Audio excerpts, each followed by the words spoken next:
the long-term vision that you do want to see come to life is outside the daily short-term tasks of get money, deliver for clients. It's the time you spend in the dark that actually creates the opportunity for you to be able to see the light at the end of the tunnel, where you're in a position where you can actually have, that team you do want to come in and do an even better job than you profitably in a way that doesn't make you feel like an absolute piece of shit on a daily basis. And you need to be building in the dark in that context while you are still doing the daily short-term tasks that still give you the immediate needs and cash flow and problems that need to get solved ASAP, that do need to get addressed. The urgent stuff. But the issue is that most people get perpetually stuck in urgent as opposed to building. And as a consequence of that, the long-term vision that you did set out for yourself never sees the light of day. You end up getting stuck. You hate life. And in many cases, you sit there wishing that on many days that it would all go away. That you wonder if you should just fucking burn it all to the ground and go and get a job or whatever it is that it might be. This is where the genius of the midterm goal comes in. The midterm is the bridge from the short-term daily tasks of doing outbound selling, delivering for the existing clients, and the life that you actually want, the long-term vision. And it's the vehicle that will drive you over the bridge so much faster than you ever could have considered, right? I know that for me, when I first started in this business, I was setting, selling, delivering, and I was just fucking furious because, probably just like you, I got into it saying that, I want cool cars, I want a team, I want to feel like I'm in control, and all the goodies that come with being the $1 million offer owner, or whatever it is that may be in your version of that. And it just felt like I was stuck all the fucking time, right? Like I felt like I was never going to be released from setting or selling or delivering. And I just felt like I created a prison for myself, if that makes sense. And it wasn't until I had that shift where I'm like, I'm fucking sick of this, that I started creating like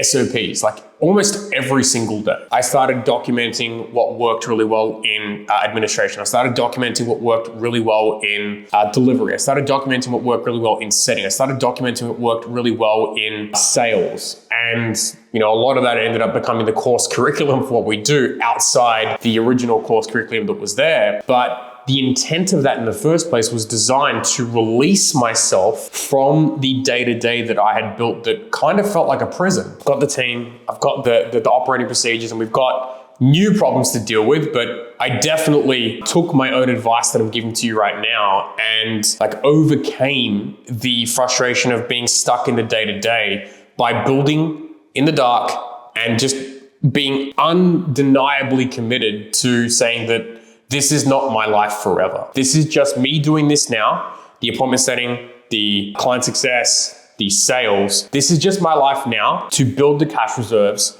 to build and document what works really, really, really, really, really well, so that I can hire people who will come in and be able to help me build the vision that I see inside my mind's eye. And it wasn't until I had that personal shift that things started changing. We went from 20K months to 50K months, and 50K months to 100K months, and then 100K months to consistent 100K months. And then I fell off that, and we go back to 50, and then build yourself back up again. This cycle of fuck, I used to call it, which is where you have your head in your hands looking at the bottom of the table going, fuck, what have I done with myself? And what I realized in and through all of this is that periodically you feel like the tasks may change, but it always comes back to the core principles of things, where you need to be focused on setting, selling, delivering, because that's the heart and soul of the business in the first place. And that's what's going to give you the life that you do want. Like, the lifeblood of the business is market to get the client you want, get the clients, deliver for the clients. Like, those three things are the heart and soul of the business. They're the things that will get your team and that will get them excited to actually live the life that they want as well. And it's only when you realize that it's my responsibility to be able to build in the dark